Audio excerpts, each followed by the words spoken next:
3 storeyed car house. एक गांव में भूषण नाम का एक मिस्त्री रहता था। भूषण ने उस गांव में बहुत सारे घर बनाए थे। एक दिन विवेक नाम का एक धनवान ने भूषण को बुलाया।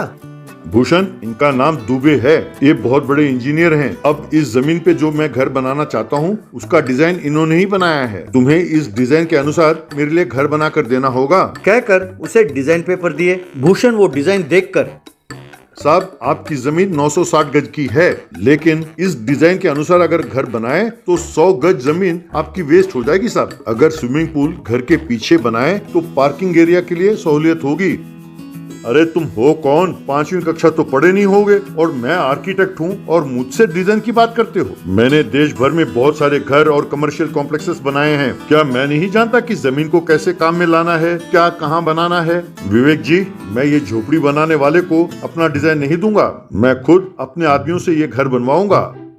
साहब, आप पढ़े लिखे होंगे और तजुर्बा भी होगा, लेकिन मेरे पास सूझबूझ है। कौन सी जमीन में कैसा घर बनाना है मैं यूं ही जान लेता हूँ। ठीक है, आप घर बनाओ और मैं 20 गज में एक घर बनाकर दिखाऊंगा। वो घर देखने के लिए आपको आने की जरूरत नहीं है, मैं खुद उस घर को लाकर आपको दिखाऊंगा। विवेक और दुबे को उसकी बात समझ में नहीं आई। कुछ महीने बाद विवेक का घर पूरा हुआ। दुबे विवेक को घर की खासियत के बारे में बड़ा चढ़ाकर बोल रहा था। तभी भूषण उनके घर के बाहर एक 3 मंजिला कार हाउस लेकर आया। ये देखकर दोनों दंग रह गए। कोई खिलौने का घर बना कर लाया है। अरे भैया, इसमें इंसान नहीं रह सकता। भूषण नीचे उतरा। उसने उस कार हाउस का कॉलिंग बेल दबाया। उसमें से 3 परिवार नीचे उतरे। ये देखकर विवेक और दुबे हैरान रह गए। दोनों उस कार हाउस के पास पहुंचे।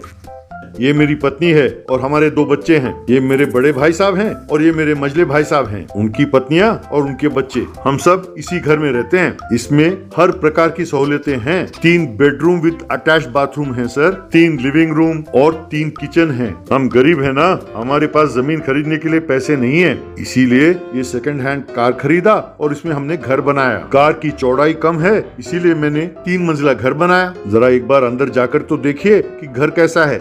दोनों घर के अंदर गए। बाहर आकर विवेक, शाबाश भूषण, तुम वाकई ग्रेट हो। इतनी छोटी सी जगह में तुमने बहुत बढ़िया घर बनाया। मैं अब समझ गया कि यदि मैंने तुम्हें घर बनाने दिया होता तो तुम घर कैसे बनाते। तुमने सच कहा था, इस दुबे ने जमीन वेस्ट कर दिया। मिस्टर विवेक, जरा सोच समझ कर बोलिए। आप एक मशहूर इंजीनियर का अपमान कर रहे हैं। तुम और मशहूर? अरे जहाँ किचन होना चाहिए था वहाँ पे बाथरूम है, और जहाँ बाथरूम होना चाहिए वहाँ पूजा मंदिर। अरे वो मूर्ख ही होगा जो वॉचमैन का कमरा छत के ऊपर बनाए। कहकर उसे खूब मारा। दुबे वहाँ से भाग खड़ा हुआ।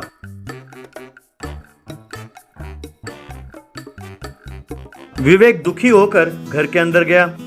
भूषण बच्चों से, बच्चों घर के अंदर जाओ और स्कूल के लिए तैयार हो जाओ। जब तक तुम तैयार हो जाओगे ये कार हाउस तुम्हारे स्कूल के बाहर होगा। भाई साहब, आपके दफ्तर के लिए अभी बहुत टाइम है ना, आप आराम से तैयार हो जाइए। मैं आप लोगों को ड्रॉप करूंगा, फिर मैं अपने साइट में चले जाऊंगा। घर पर औरतें हम सब के लिए खाना बनाएंगी। गांव की गलियों में इस कार हाउस को जाते हुए देख लोग हैरान हो गए। वो आकर स्कूल के बाहर रुकी।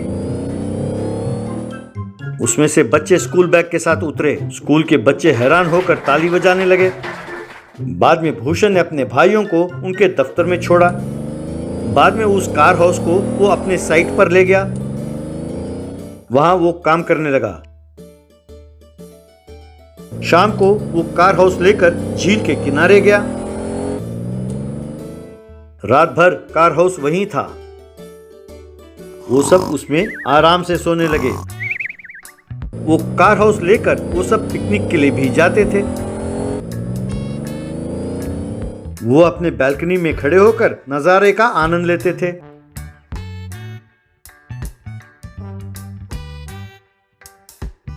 कुछ ही समय में इस कार हाउस के बारे में चारों तरफ बात फैली तो दुबे के सारे कॉन्ट्रैक्ट्स भूषण को मिले। कुछ ही सालों में भूषण का परिवार बहुत धनवान हो गया। उन्होंने अपने लिए एक बहुत बड़ा घर बनाया, तारों का चोर।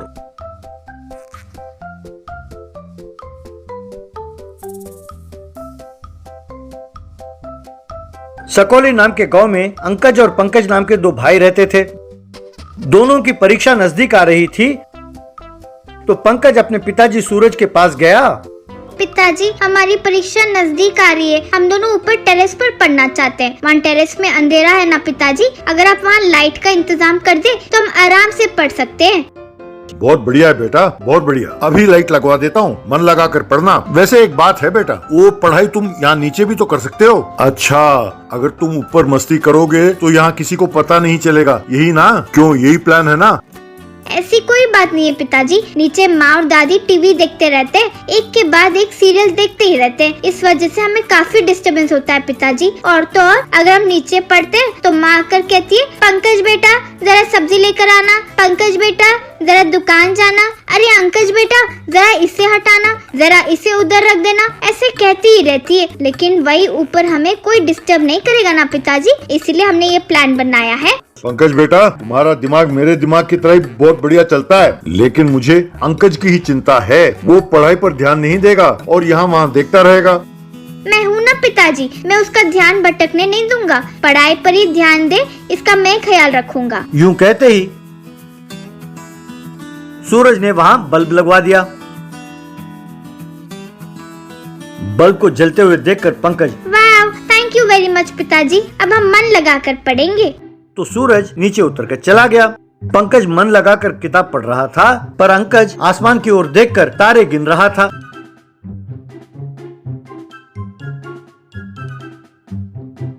अरे अंकज, हमने पिताजी को जबान दी है कि हम पढ़ाई करेंगे। अरे मन लगाकर पढ़ना यार, वो तारे गिना छोड़ दे। और एक बात जानते हो, अगर वो तारे गिनते रहे तो सारे शरीर में शेर के बाल उगाएंगे, तब तुम्हारा चेहरा एकदम भद्दा हो जाएगा। मेरी बात मानो और मन लगाकर पढ़ो।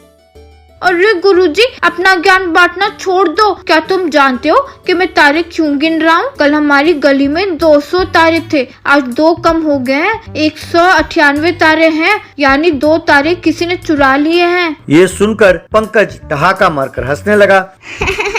अरे अंकज, तू भी बढ़िया बात कर रहा है यार। अरे कोई तारे नहीं चुरा सकता, वो किसी के हाथ नहीं आते। तारे बहुत ऊंचाई पर है।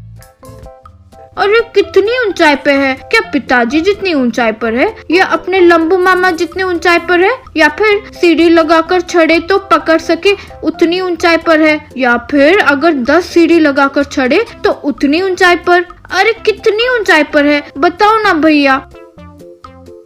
अरे मेरे प्यारे क्वेश्चन बैंक, तुम अपने सवाल बंद करो, मेरा सर फट रहा है। तारे बहुत ऊंचाई पर है, ये मैं जानता हूँ। कितनी ऊंचाई पर है ये मैंने कभी नापा नहीं, लेकिन तुम्हारे लिए हमारे फिजिक्स टीचर से पूछकर बताऊंगा। अब सो जा मेरे भाई, बहुत हो चुकी पढ़ाई, कल सवेरे सवेरे उठकर पढ़ेंगे। तब अंकज अपने मन में, ठीक है पंकज भाई, तुम सो जाओ, मैं आज रात को ही इस चोर को पकड़ूंगा जिसने वो 2 तारों को चुराए हैं, कहकर चादर ओढ़कर सो गया।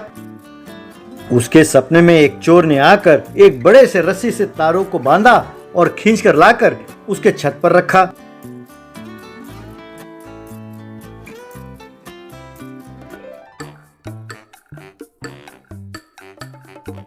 दूसरे स्टार को भी एक रस्सी से बांधकर खींचा और उसे भी नीचे रखा।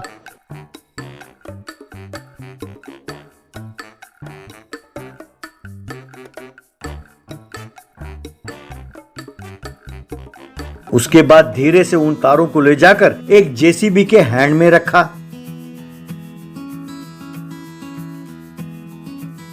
नीचे जेसीबी में बैठा दूसरा चोर ने उन तारों को धीरे से नीचे जमीन पर उतारा।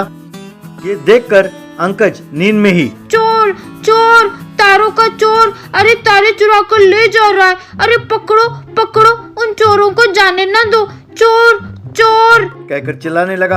अंकज के इस चीख को सुनकर पंकज एकदम से उठ बैठा। अरे बाप रे, इसके तारों के चोर का चक्कर क्या है यार? यूं उसने चिढ़कर कहा कि तभी नीचे सड़क पर आवाज सुनाई दी। अरे ये क्या, नीचे आवाज क्यों आ रही है? कहकर पंकज दीवार के पास जाकर झांकने लगा। तभी अंकज, अरे चोर चोर भाग रहे, पकड़ो पकड़ो कहकर चिल्ला रहा था। तभी वहाँ पर बैंक चुराने के लिए आए सचमुच के चोरों ने अपने जेसीबी को छोड़कर वहाँ से भागने की कोशिश कर रहे थे कि तभी अंकज की चीख सुनकर लोग जाग गए और उन्होंने उन चोरों को दबोचा। बाद में नींद से जागे अंकज के पास लोग आए और वाह अंकज, वाकई बहुत बहादुर हो। तुम्हारे शोर मचाने के कारण ही हम इन चोरों को पकड़ पाए। हमारे कॉलोनी की ओर से हम तुम्हारा अभिनंदन करते हैं। Thank you uncle ji, thank you very much. लेकिन ये तो पता लगाइए कि उन्होंने उन दोनों तारों को कहाँ छिपा कर रखा है। कल भी उन्होंने 2 तारे चुराए थे। ये सुनकर लोगों के समझ में नहीं आया। पंकज, ये स्टार का चक्कर क्या है? अंकज किसके बारे में कह रहा है? अरे अंकल जी, वैसे बात तो ये है कि मेरे भाई को शक है कि कोई आसमान के तारों को चुरा रहा है। उसी के बारे में सोचते हुए रात को सो गया था। सपने में भी वही चुराए, इसीलिए वो चिल्ला रहा था। उसी के चीख को सुनकर आप सब जाग गए, इसीलिए असली बैंक चोरों को आप पकड़ पाए। ये सुनकर सब लोग अरे पंकज, तुम्हारा भाई तो बड़ा कॉमेडियन है। कहकर हंसते हुए चले गए।